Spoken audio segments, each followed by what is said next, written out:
여러분 혹시 스마트폰으로 지도에 보면서 그 낯선 길 찾아가 본 적 다들 있으시죠? 아, 네. 저도 길치라서 진짜 자주 봅니다. 없으면 못 돌아다녀요. 그쵸. 화면 속 지도를 보면요. 모든 게 정말 완벽해 보이잖아요. 파란색 선은 강이고 깔끔한 회색 블록은 건물이고 노란색 선은 굵직한 도로를 딱 나타내고요. 맞아요.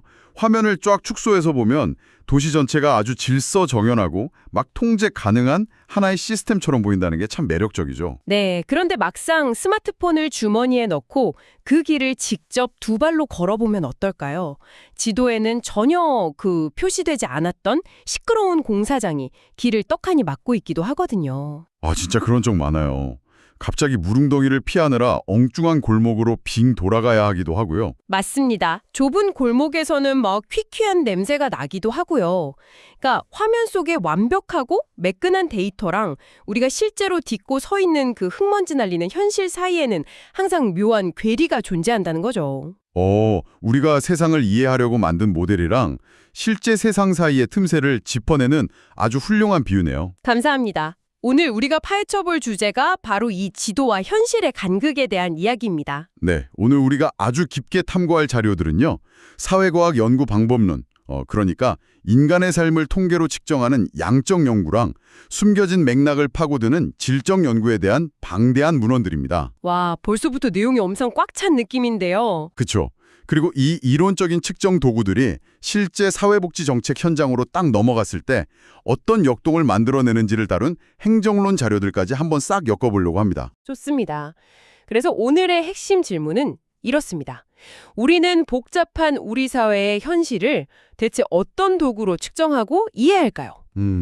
그리고 그렇게 측정된 숫자와 데이터가 어떻게 내 지갑의 두께와 삶의 질을 결정짓는 그런 국가의 정책으로 둔갑하는 걸까요? 맞습니다. 청취자 여러분도 펜 하나 탁 들고 이 흥미로운 여정에 동참해 주시기 바랍니다. 자, 오늘 이 내용 한번 제대로 풀어볼까요? 네, 사회라는 거대한 숲을 이해하기 위해서 우리가 가장 먼저 집어드는 도구는요. 바로 현상을 숫자로 요약하는 양적 연구입니다. 숫자요. 사람들의 복잡한 삶을 통계라는 거시적인 렌즈를 통해서 쫙 펼쳐놓고 보는 거네요. 정확합니다.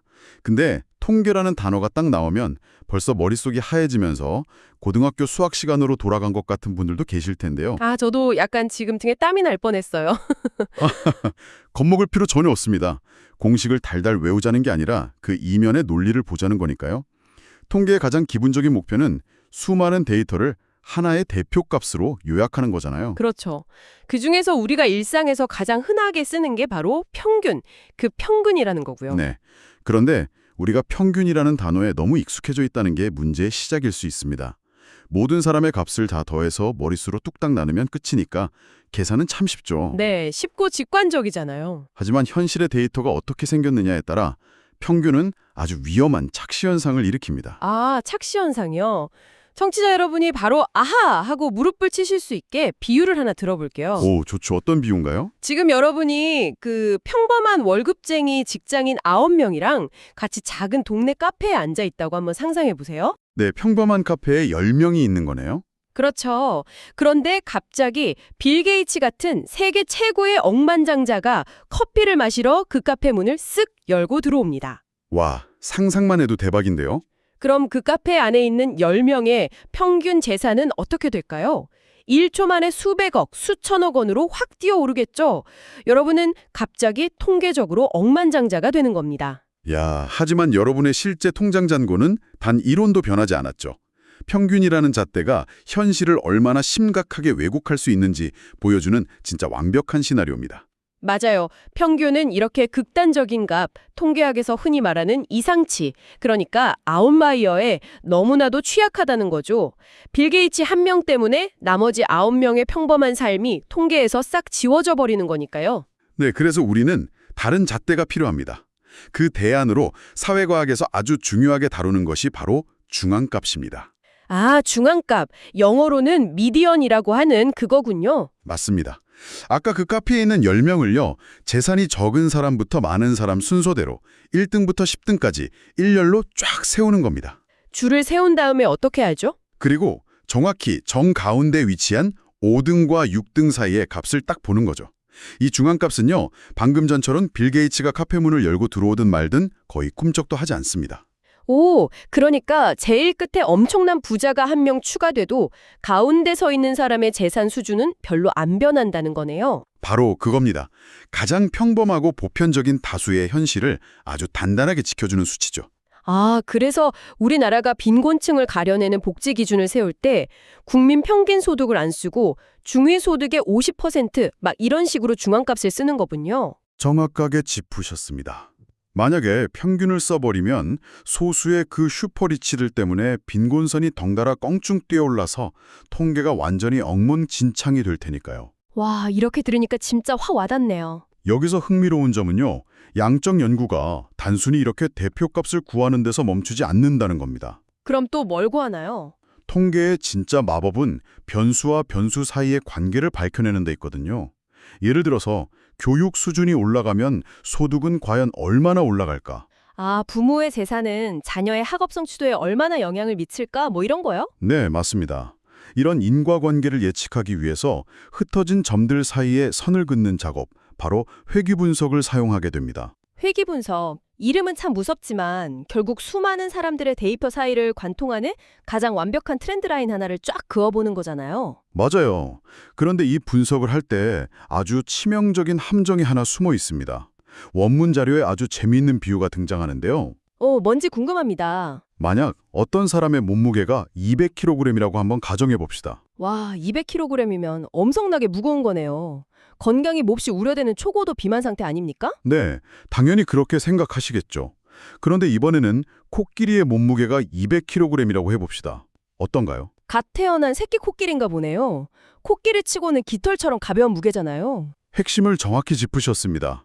똑같은 200이라는 숫자라도 그 숫자가 속한 집단의 기준이 무엇이냐에 따라서 의미가 완전히 정반대로 뒤집힙니다. 아, 그렇네요. 사람한테 200이랑 코끼리한테 200은 차원이 다르니까요. 그렇죠. 우리가 회귀분석을 할 때 교육 수준은 1년, 2년 같은 연 단위로 측정을 하고요. 소득은 원 단위로 측정하잖아요. 네, 그렇죠. 단위가 아예 다르죠. 이렇게 출신 성분과 단위가 다 다른 변수들을 그냥 날 것 그대로 링 위에 올려놓고 싸우게 하면 누가 소득에 더 큰 영향을 미치는지 공정하게 비교할 수가 없습니다. 약간 체급이 전혀 다른 권투 선수들을 한 링에 올리는 거나 마찬가지네요. 그럼 어떻게 해야 공정한 시합이 되나요? 그래서 통계학자들은 모든 데이터에서 단위를 싹 지워버립니다. 원, 연, 킬로그램 같은 껍데기를 다 벗겨내고 오직 평균으로부터 얼마나 떨어져 있는가, 이것만 보여주는 순수한 숫자로 변환하는 거죠. 오, 단위를 지운다. 뭔가 멋있는데요. 이것을 통계 용어로 표준화라고 부릅니다. 이 과정을 거쳐야만 비로소 교육과 나이 중 무엇이 소득에 더 강력한 펀치를 날리는지 제대로 서열을 매길 수 있습니다. 아하, 껍데기를 딱 벗겨내고 순수한 영향력의 진검승부를 펼치게 만드는 거군요. 맞습니다. 그런데 데이터를 이렇게 깔끔하게 다듬었다고 끝이 아니잖아요. 내가 그은 그 트렌드 라인, 그러니까 회귀식이 진짜 현실을 제대로 설명하는지 의심해봐야 하지 않나요? 물론입니다. 그래서 모델의 신뢰성을 아주 엄격하게 진단해야 하는데요. 먼저 설명력이라는 걸 봅니다. 설명력이요? R스퀘어라고 부르는 그거죠? 네, 맞아요. 내가 만든 이 통계 모델이 현실 세계의 복잡함을 과연 몇 %나 설명해낼 수 있는지 보여주는 성적표 같은 겁니다. 그리고 또 하나, 절대 피해야 할 함정이 바로 다중공선성입니다. 단어가 좀 어렵죠? 다중공선성이요? 갑자기 전문 용어가 훅 들어오니까 약간 아찔한데요. 그렇죠. 청취자분들을 위해서 우리가 직관적으로 이해할 수 있는 비유가 있을까요? 예를 들어서 우리가 국을 끓이는데 국물이 너무 짜다고 한번 해보죠. 아주 좋은 접근입니다. 그 요리 비유를 그대로 가져가 보죠.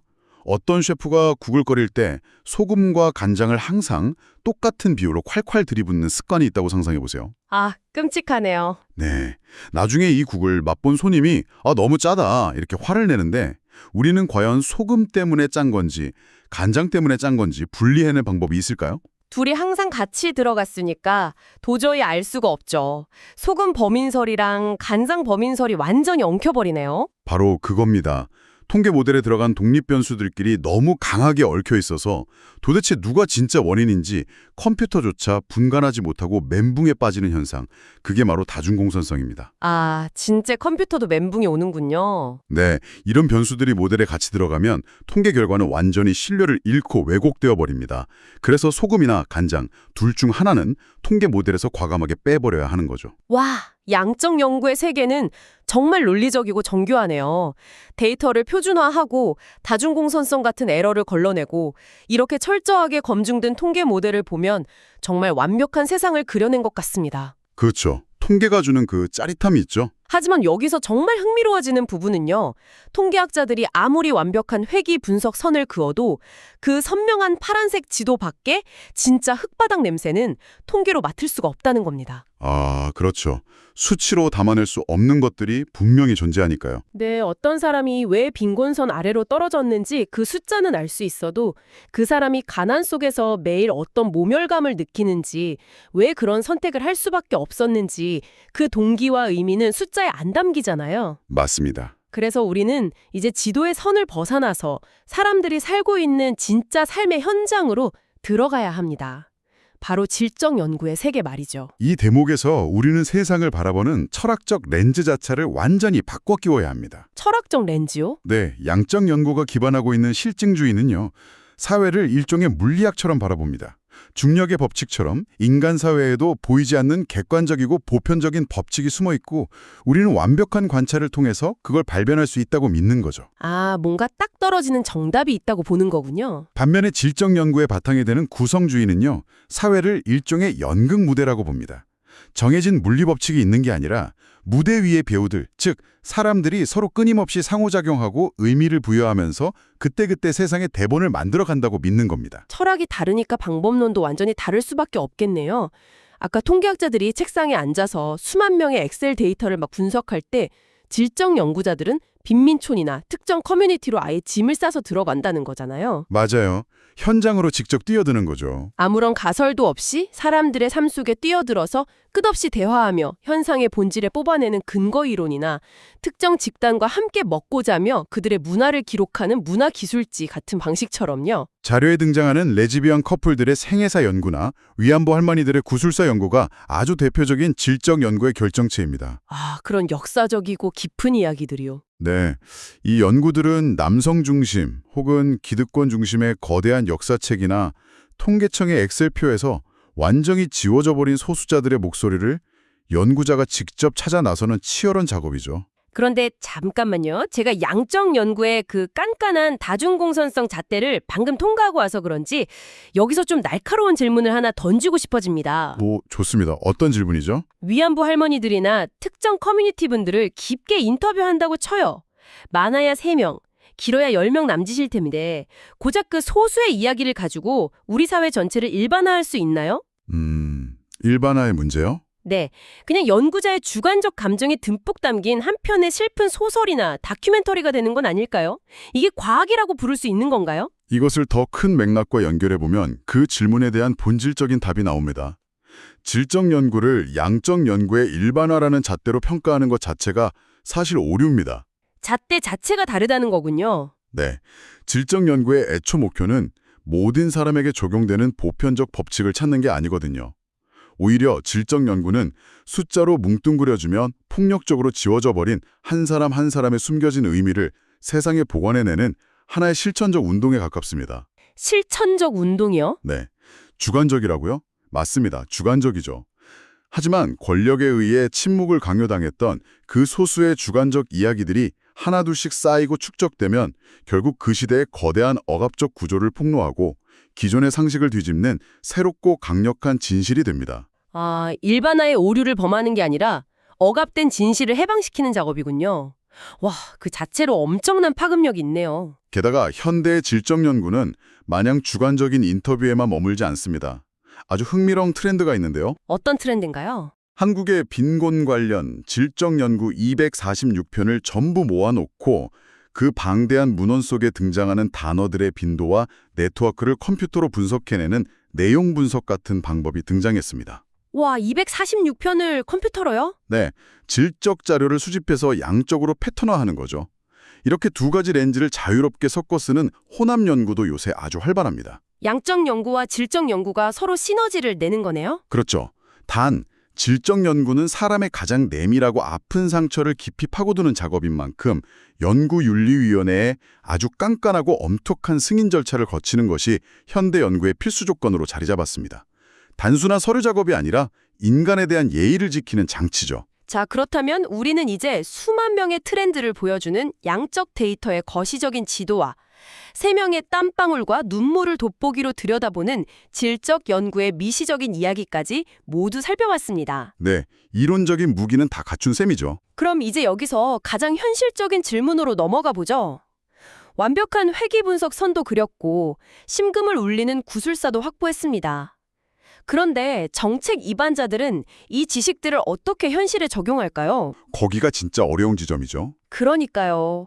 공무원들이 인터뷰 3개 읽고 감동받아서 국가 예산을 막 수조 원씩 편성할 순 없잖아요. 절대 불가능하죠. 또 R 스퀘어 값이 아무리 높아도 그 숫자를 당장 배고픈 사람 입에 넣어줄 수도 없고요. 정부는 도대체 이 데이터들을 가지고 어떻게 우리 삶을 바꾸는 정책을 만들어내는 걸까요? 바로 그 지점이 사회복지 행정론이 고민하는 가장 치열한 전쟁터입니다. 결국 정부의 복지 정책에서 가장 중요한 핵심은 누구에게 무엇을 얼마나 줄 것인가, 즉 급여 기준을 설계하는 일입니다. 급여 기준이요? 네, 이 기준이 곧 정책의 심장이죠. 기준을 너무 느슨하게 잡으면 국민의 혈세가 줄줄 새고 낭비되고, 기준을 너무 빡빡하게 잡으면 정작 도움이 절실한 사람들이 복지 사각지대로 훅 밀려납니다. 맞아요. 자료에 나온 아동수당 얘기가 참 와닿더라고요. 그냥 모든 아이에게 매월 10만 원씩 주자. 이러면 행정적으로 아주 깔끔하게 끝날 것 같잖아요. 네, 서류상으로는 아주 깔끔하죠. 그런데 물가는 매년 오르는데 10만 원이라는 기준 숫자를 기계적으로 꽉 고정해 두면 시간이 지날수록 그 10만 원으로 살 수 있는 분유통의 개수가 줄어들게 됩니다. 시간이 흐르면 정책 자체가 휴지 조각이 되어버리는 거죠. 맞습니다. 숫자 뒤에 숨은 경제적 맥락을 정책 기준이 제대로 쫓아가지 못한 전형적인 사례죠. 그리고 또 하나 흥미로운 예가 우리나라에서 최근 도입을 논의하고 시범 사업 중인 상병수당입니다. 상병수당이요? 그거 우리가 아파서 병원에 가면 건강보험 혜택을 받는 거 그거랑 다른 건가요? 완전히 다릅니다. 상병수당은 병원비를 내주는 의료 서비스의 개념이 아니에요. 그럼 뭐죠? 위로금 같은 건가요? 아파서 출근을 못하게 되었을 때 그 상실된 소득 그 자체를 현금으로 보전해 주는 겁니다. 병원비 문제가 아니라 질병으로 인해 한 가정이 경제적 빈곤층으로 굴러떨어지는 그 추락의 고리를 끊어내는 거죠. 측정의 초점이 치료비에서 소득의 상실로 완전히 달라지는 겁니다. 아, 측정의 프레임워크 자체가 바뀌는 거군요. 복지 기준의 역사를 보니까 과거 국민기초생활보장제도가 어떻게 변해왔는지도 이 기준 설정의 파괴력을 엄청나게 잘 보여주더라고요. 네, 기초생활보장제도의 변화는 정말 극적이죠. 과거에는 빈곤을 판정할 때 최저생계비라는 절대적인 선 하나만 딱 그어놨잖아요. 이때는 이른바 절벽 효과라는 아주 끔찍한 현상이 있었다면서요. 네, 절벽 효과, 진짜 무서운 단어죠. 만약 최저생계비 커트라인이 100만 원인데 제가 99만 원을 번다고 한번 가정해보죠. 그럼 저는 생계급여, 의료급여, 주거급여 등등 7가지 복지 혜택을 다 받습니다. 그런데 제가 밤잠 줄여가며 열심히 일해서 101만 원, 즉 단 2만 원을 더 벌게 되면 무슨 일이 벌어지나요? 하루아침에 그 7가지 복지 혜택이 모조리 진짜 통째로 날아갑니다. 와, 전부 다요? 네, 말씀하신 대로 문자 그대로 수직 절벽 아래로 추락하는 거죠. 복지제도가 오히려 사람들에게 절대 100만 원 이상 벌지 마라, 가난을 유지해야만 살아남을 수 있다, 이렇게 강요하는 역설적인 상황이 벌어진 겁니다. 세상에 2만 원 더 벌었다고 의료비, 주거비 혜택 수십만 원어치를 박탈당하면 대체 누가 열심히 일하고 싶겠어요. 이 지독한 절벽에서 사람들을 구출하기 위해 정책 기준을 어떻게 바꿨죠? 그래서 절대 빈곤선을 과감하게 버리고 상대적 빈곤 개념인 기준 중위 소득을 전면 도입한 겁니다. 아까 통계에서 배운 바로 그 중앙값이요. 맞습니다. 그리고 혜택을 통째로 주거나 빼는 게 아니라 유연한 계단을 만들었습니다. 중위소득의 30% 이하에는 생계급여를 주고 40% 이하로 조금 형편이 나아지면 의료급여는 그래도 유지해주고 50%까지는 교육급여를 열어두는 식으로요. 아, 혜택이 한 번에 끊기지 않게 층을 나눈 거네요. 네, 사람들이 복지에 기대면서도 천천히 자립을 향해 계단을 밟고 올라갈 수 있도록 제도의 뼈대를 완전히 다시 설계한 혁신이었습니다. 자, 그럼 이제 진짜 퍼즐이 다 맞춰진 것 같네요. 통계청이 아주 깐깐한 설문조사를 통해 전국 가구의 실제 중위소득 데이터를 정교하게 뽑아내잖아요. 네, 매년 발표하죠. 그럼 정부는 그 완벽한 현실 데이터를 가져다가 앞서 말한 복지계단 공식에 그대로 쏙 대입하면 이제 모든 복지 정책이 완벽하고 매끄럽게 돌아가겠네요. 안타깝게도 현실 세계의 행정은 그런 아름다운 수식대로만 굴러가지 않습니다. 여기서부터는 데이터를 다루는 권력의 문제가 개입되거든요. 권력이요? 통계 데이터가 있는데 무슨 권력이 개입하죠? 통계청이 측정한 아주 객관적인 실제 소득이 버젓이 존재함에도 불구하고요. 정부가 정책을 짤 때는 기준 중위 소득이라는 별도의 숫자를 사용합니다. 문제는 이 기준이라는 단어에 숨어 있습니다. 기준이요? 그게 왜 문제인가요? 이 숫자는 국가의 재정 상황이나 부처 간의 파워게임 등을 고려해서 위원회에서 재량껏 합의해서 결정합니다. 네, 잠깐만요. 그럼 과학적이고 객관적인 데이터가 있는데도 사람들이 모여서 숫자를 임의로 조정한다는 건가요? 안타깝지만 바로 그겁니다. 예를 들어 볼까요? 물가가 오르고 임금이 올라서 현실의 가구 소득은 작년 대비 10%나 훌쩍 뛰었다고 치죠. 그러면 복지 기준선도 당연히 10%로 올려야 현실과 맞겠죠. 그야 당연한 거 아니겠습니까? 그래야 아까 말한 절벽에 안 떨어지죠. 하지만 정부가 예산이 부족하다는 이유로 복지 기준선인 기준 중위 소득은 5%만 올리기로 결정해버립니다. 맙소사. 그럼 현실을 보여주는 지도랑 진짜 현실 사이에 또다시 엄청난 싱크로율 불량이 발생하잖아요. 네, 아주 심각한 불량이죠. 그럼 아까 그 복지 계단을 열심히 오르고 있던 평범한 가족은 어떻게 되나요? 이 가족은 현실에서 소득이 10% 올랐지만 치솟는 밥상 물가 때문에 실제 살림살이는 조금 더 나아지지 않았어요. 오히려 팍팍해졌을 수도 있죠. 그런데 정부의 지조는 5%밖에 안 올랐으니까 이 가족은 갑자기 정부가 그어놓은 가상의 빈곤선을 훌쩍 넘어버린 부자로 분류되어 버리는 거네요. 그래서 어느 날 갑자기 잘 받던 복지수당이 뚝 끊겨버립니다. 정확합니다. 아주 서늘한 통찰력이네요. 데이터를 해석하고 적용하는 과정에서 정책 결정자들의 자의성이 이렇게 개입되면 아무리 양적 연구와 질적 연구가 고도로 발달해도 현실의 사람들은 억울하게 복지 사각지대로 훅 밀려나게 됩니다. 자, 이 지점에서 아주 중요한 정책 사례가 하나 등장하는데요. 여기서 잠깐 청취자 여러분께 짚고 넘어갈 게 있습니다. 네, 중요한 부분이죠. 저희가 지금 이 탐구에서 어느 특정 정당이나 정치 진영을 비판하거나 지지하려는 게 절대 아닙니다. 맞습니다. 저희는 철저히 중립입니다. 원문 자료가 지적하고 있는 아주 흥미로운 현상 그 자체. 그러니까 객관적이고 수학적이어야 할 정책의 기준이 선거철이라는 거대한 정치적 이벤트와 딱 맞물렸을 때 여야를 막론하고 어떻게 수리적 근거를 잃고 변형되어 버리는지 그 메커니즘을 살펴보자는 겁니다. 네, 그 점을 꼭 염두에 두고 들어주시면 좋겠습니다. 원문 자료가 제시하는 기초연금의 변천사가 바로 그 메커니즘을 아주 적나라하게 보여주거든요. 기초연금이 처음에 월 10만 원으로 도입될 당시에는요. 나름대로 아주 탄탄하고 명확한 수리적, 논리적 근거가 존재했습니다. 오, 그래요. 저는 10만 원이 그냥 예산 남아서 대충 딱 떨어지게 정한 숫자인 줄 알았어요. 전혀 아니었죠. 당시 국가가 목표로 하는 국민연금의 소득 대체율, 그러니까 은퇴 전 소득 대비 연금액의 비율이 50%였는데요.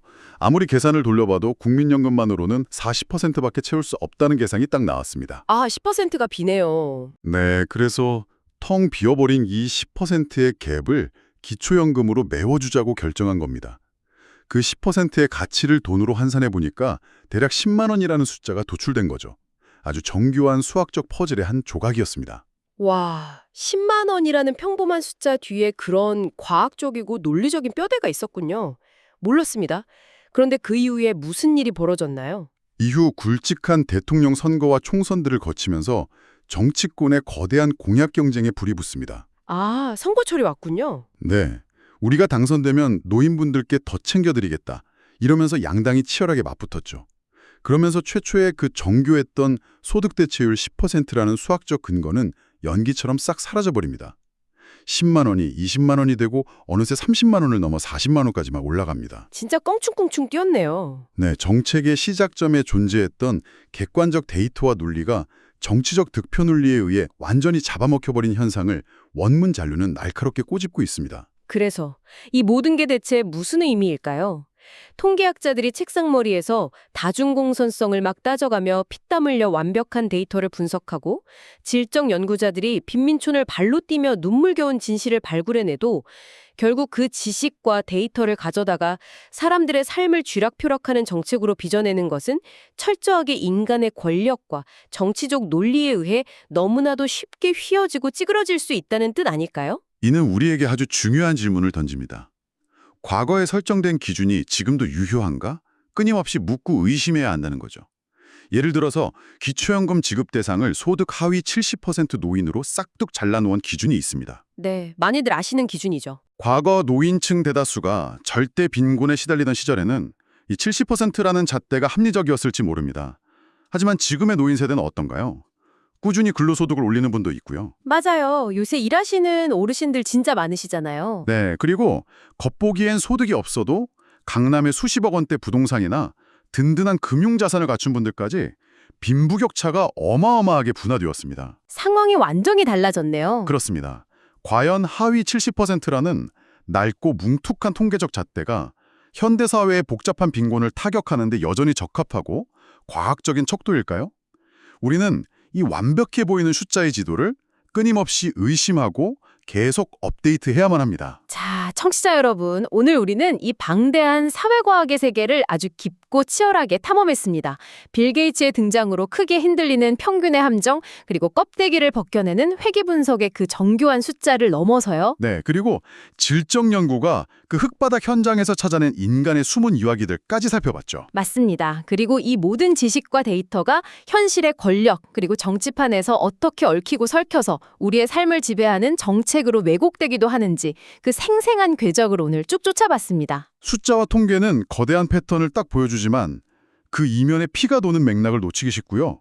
또 질적 연구는 아주 깊은 울림을 주지만 일반화의 한계를 지적받기도 하죠. 항상 장단점이 있네요. 네, 그리고 이 둘을 엮어서 만든 국가의 정책마저도 현실의 그 복잡한 역동성을 결코 완벽하게 담아내지는 못한다는 걸 우리가 확인했습니다. 청취자 여러분, 제가 오늘 처음에 말씀드린 스마트폰 지도 비율을 다시 한번 떠올려 보세요. 오늘 이 긴 논의를 통해서 딱 이 한 가지만큼은 꼭 기억해 주셨으면 좋겠습니다.